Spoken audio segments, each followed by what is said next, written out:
And as promised, we're here for chapter 16, middle adulthood, and the second portion of every developmental phase is always the social and emotional health, and adding family, career, and spiritual development. So we're going to start with the social and emotional development of middle adulthood. They are typically called the sandwich generation. Why? Because they're often tasked with taking care of their elderly loved ones and children at the same time. People are living longer, we're having children later. Especially women, even though an increasing number of men are also taking over these tasks. But you may know your parents, right, may be undergoing this right now. It's especially difficult during the pandemic. People are really struggling with how to care for their elderly loved ones when perhaps they cannot be around them. But this can cause an enormous amount of stress and burnout and even depression when trying to balance those roles and care for ailing parents, and doctor's visits, and and maybe paying for that while also caring for children. The good old midlife crisis. There's some controversy about this. This can be difficult for people and often life-changing events, but is it really a midlife crisis or is it a transition? Very different for men versus women. Men tend to measure their worth by the career, but women validate themselves through relationships. There was some great research in the MIDI, which is a measure that was, it was a study in '89 on successful midlife development. I'd like you to read that in 16.1. And they have a midlife development, the midlife development inventory, and it looked at patterns, predictors, consequences of midlife development in all the areas that you would want to look at, physical, social, emotional health, and wellness. And multiple research found debate whether or not midlife crisis exists or it's just a normative transitional period. Sometimes the kids are gone, and I'm seeing so many people in say midlife crisis, but perhaps facing the end of their life and wondering if this is what they want or they want to do something different. People are calling me about career changes and maybe coming into the program and changing their whole career, but they've had some time and they're aging and they're thinking about the rest of their life. So, interestingly enough, I would love to hear what you guys think about that. I think it's really, really interesting. Here we are again with our theories of psychosocial development. Good old Levinson and his seasons of life. Different, right, than Erickson. And make sure you know that. Make sure you know the difference in, like Erickson's theory, Levinson's theory is founded on stages, but in Levinson's theory, the stages are considered to be seasons, right? And the seasons go through these seasons of life, through the 20s, the 30s, the 40s. The 40s is that reevaluation of one's life goals as and how they see themselves in the future. Make sure you know the definitions and the life structure. The key component of Levinson's theory is life structure, which is the configuration or the way that the life is structured and looks, the model basically of the whole life. And it is encompassed by social, physical, religion, race, occupation, socioeconomic, etc. When you're reevaluating your life goals, Levinson says you go through 4 developmental tasks, and you need to know those. Those are in a beautiful little figure down on 16.2. So read through those, right? You've got young versus old. You're in the middle. You're not young, you're not old. Youthful qualities need to be more balanced out. Like clearly we talked about in the last PowerPoint, one of them about my 40-something-year-old client, their mom coming in and yelling at us for locking up her baby. That's not normal, okay? That's at that age should not be happening. So you want people to have some more mature qualities in this age range. It's not really becoming. You see people trying to be super, super young. It's not super becoming, is it? It's okay to be youthful, but not. You guys know what I mean. Okay. I sure wish we were still. I still so wish we were in front of each other. Destruction versus creation. Evaluating the existence of their personal and others' destruction caused in their life. It often leads to wanting to counterbalance that, to come back and do things that give back. You're reevaluating your life. You're looking back and thinking, what do I want to do with the rest of my life? How do I want to be remembered? What do I want to do to make things right? A lot of people come into therapy because they're ready at this age. I would say the majority of my caseload is middle-aged and older than me. Um, this is part of it. You know, they're coming in, they're like, hey, I've never worked on this stuff, and I really think it will help me. So interestingly enough, really fits in with Levinson's theory as to when we see these people coming in for a variety of reasons. And often the spouse has had a change of heart. Um, things aren't, their marriage is not working, or the spouse is making a big life change, or they want to make a big life change. Masculinity versus femininity, the individual accepting and balancing both the feminine and masculine parts of themselves. Women accepting the more masculine roles, being assertive and more independent, absolutely.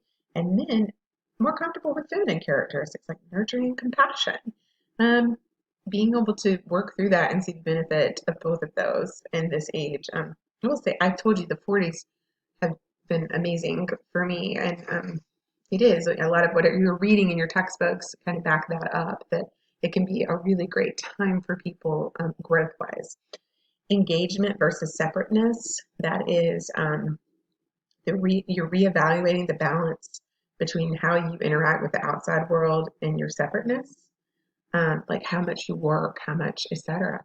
I don't know how many of you have been reevaluating those things during the pandemic. It's been very interesting for me. I think I've heard a lot of people say, I'm not going back to the way I was before. And I definitely am not going back to the way that I was before. I'm definitely going to strive for more balance. And then we have the next theorist, which is Peck, and he has his task of ego integrity. This is Robert Peck in 1968. His idea is that personality development is occupied by three major developmental tasks or challenges. Those are the terms that he calls them. So the first one is ego differentiation versus work role preoccupation. The second one, body transcendence versus body, blah, blah, blah. You see what I'm saying. Those are the three phases, even though they do not say one, two, three. So make sure that you know those and that you understand that there's a beautiful little figure on 16.3 for you to go over. Those are big words, but they should make sense to all of you with all of our work with ego states and our discussions with Freud. Um, this is the first one. Let's take ego differentiation versus work role preoccupation. It's really important in that ego differentiation versus work role that you are focusing more on other aspects of your life, like relationships and community versus just work, because at some point that could be taken from you, or if your whole identity is wrapped up in work, no matter what stage you're in, it can be very detrimental to you. And the second one is that body transcendence versus body preoccupation. You got to work through that. Your body's going to change. There's nothing you can do. Yes, there's plastic surgery, but you've got to focus more on your wisdom, your cognition, your social status, your influence, those things, and move through that in a positive way. And then we have the ego transcendence versus ego preoccupation. Starting to think about death. This is very Frankl, Viktor Frankl of me, existentialism, right? But others, you'll lose people, and what does your life look like, and how do you want to you know how are you coming to terms with that? And then we move into Valiant in his theory of an adaptation to life. And Valiant is another one of those theorists who did the study on men. It's an early study on men born in the 1920s, but he did go on later to include women and found similar results. Found that there is a big tendency at age 40 for men to start to put their achievements and energy toward contributing to others. He also thought there should be a different stage added for Erickson's theory, added to the generativity stage, which he entitled the keeper of meaning versus rigidity stage. It describes a sense of community in which an individual may go beyond themselves, becoming others-centered rather than self-absorbed and self-centered. After that, Erickson. I want you to know this, generativity versus stagnation. We have already talked about this, generating. Just remember generating. You're generating good things, right? You're producing better things versus being completely self-absorbed and just stagnant, just completely stuck and inactive. Um, Middle age is when adults tend to be more creative, have meaningful work exchanges, serve on boards and things like that, work with family, and really try to better themselves when they're generating generativity. Remember, the last theorist had an addition for that, and that will be valiant. So just kind of try to keep all of that straight. This, I know it's a lot, but these are different theorists than we talk about in theories because they're lifespan development theorists. And just making sure that you keep that straight so that when they throw you a curveball on the test, you know this because you guys are going to rock that test. All right, Gail, she is yet another theorist. You guys may want to like make note cards or something like that just to keep all of these guys straight.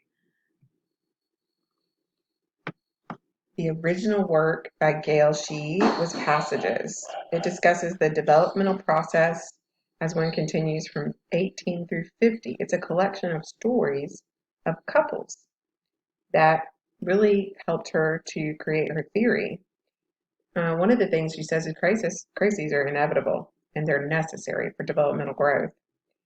She basically hypothesized that each developmental passage, is accompanied by a predictable crisis. The passages are the same for males and females, although our efforts are different.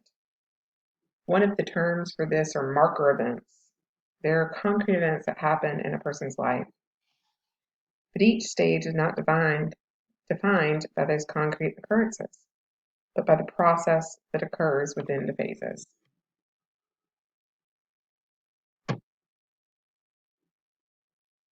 Those life accidents are things we're powerless to control, such as war, mental illness, death of a parent, child, significant other, a genuine threat to our life, such as cancer.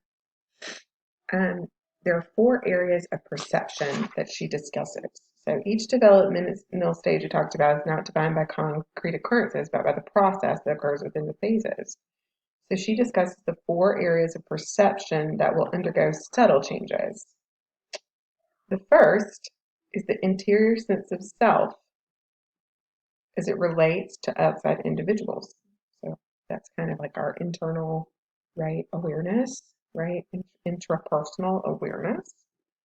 Second is the proportion of safety to danger an individual experiences in life.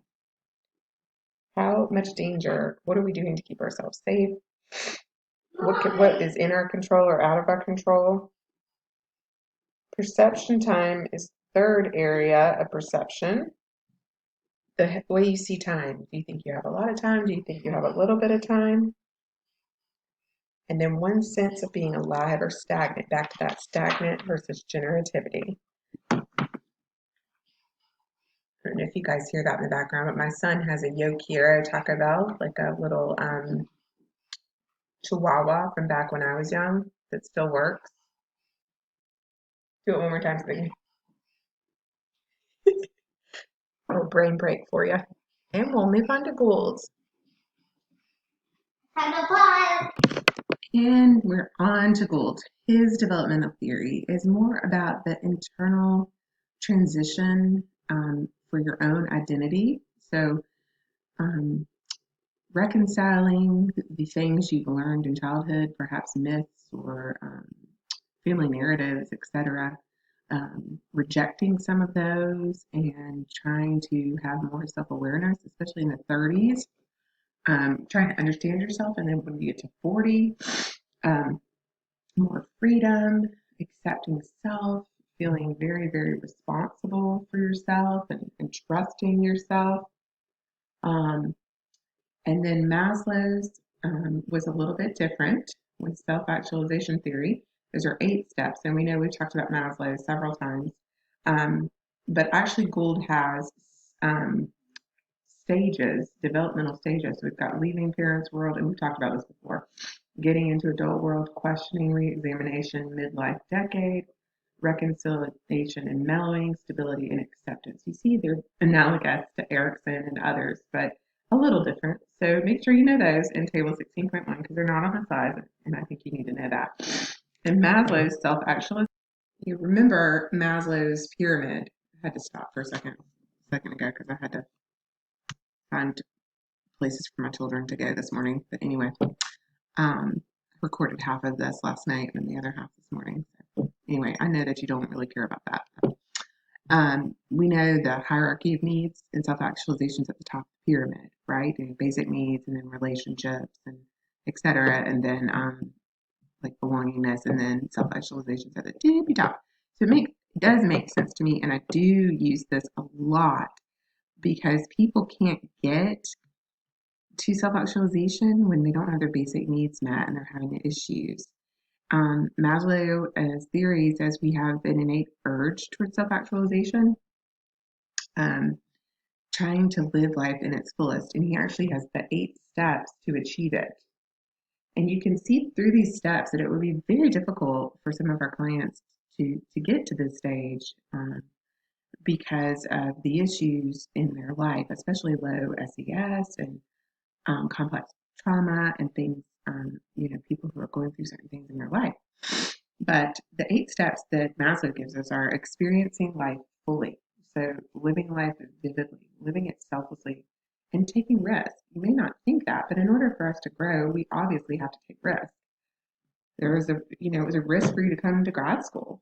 Is this really, should I do this? Or it was a change. Anytime you make any kind of, so I don't mean risk like jumping out of an airplane, although that might be part of it, right? You might be living life fully because that's something that you think you need to experience before. I have a whole list of things that I want to do or try, and constantly trying to grow in certain ways, and that often takes risk. And the emergence of self, who you truly are, not what others think you should be or what you should do. Being honest and responsible, being honest with yourself and others, which leads to responsibility, not allowing others' opinions to affect you or be swayed by others' judgment. Let's see, intelligence, the use of intelligence. I think I'm missing one. Peak experiences. Okay. The use of intelligence, so growing your intelligence, making peak experiences more likely. Yeah, what are peak, what are those experiences in your life I was kind of talking about? And step 8 involves continued self-discovery and exploration, which is where it's a good place to be. Okay, self-concept. So let's talk about self-concept. That is how you think of yourself, right? Who you are, your life experience, and how that results in personality changes through the lifespan. The main concept for this is that people in this middle age range do experience self-acceptance, autonomy, environmental mastery, being competent about managing what is in their field, right, their environment. A much higher concept than early adulthood. So be excited when you get older, because these things are great as you get older. You're really solid, and lots of positive things in the 40s, and I'm sure to come. I have a lot of life satisfaction. There was a cool study about some in '06 about personality change in middle adulthood, and there are small changes can be while small reliable changes in personality can be found, and there was a difference in fathers versus mothers. So take a look at that. All right, gender identity. Okay, we talked about this a little bit already. Being more comfortable with traits. So with as a female, being more comfortable with masculine traits and vice versa, and using those traits to be more comfortable to moderate stress in your world. So masculine traits in women and feminine traits in men can increase in this area. This movement in the direction of androgyny is consistent with Levinson's theory, which is a need to fulfill changing roles and cope with possible stress related to those new roles. We talked about this earlier in the lecture, or perhaps in the one before, but women often experience more confidence, assertiveness in middle adulthood, and men are more sensitive and considerate. So those things start to become more normalized for them. There is a research study by Buwanda in 2011, and he noted that biological, cultural, and psychoanalytic factors are possible explanations for the crossover of gender identity. You see them listed there, and that's where they came from. Biological factors, there's a decrease in hormones, decline in sex hormones, culture. Even in diverse cultures, cultural norms are less restrictive, right, in middle adulthood. And psychoanalytic factors, that people really have both of these characteristics of feminine and masculine, but the social pressures push people to conform. So, intimacy and marriage in middle adulthood. Research has really established that once you get into marriage in midlife, that you are stable and secure. You've gone through the hard child rearing ages, and you've settled into this stable pattern with one another. Being married or in a partnership is definitely indicative of a longer life. Um, so after you get through all of those things and those hardships, it's often that you're able to definitely stay together, like empty nest and middle-aged couple changes. Um, in regard to same-sex couples, um, in long-term committed relationships, they have lower levels of psychological concerns, greater levels of well-being than individuals who are not.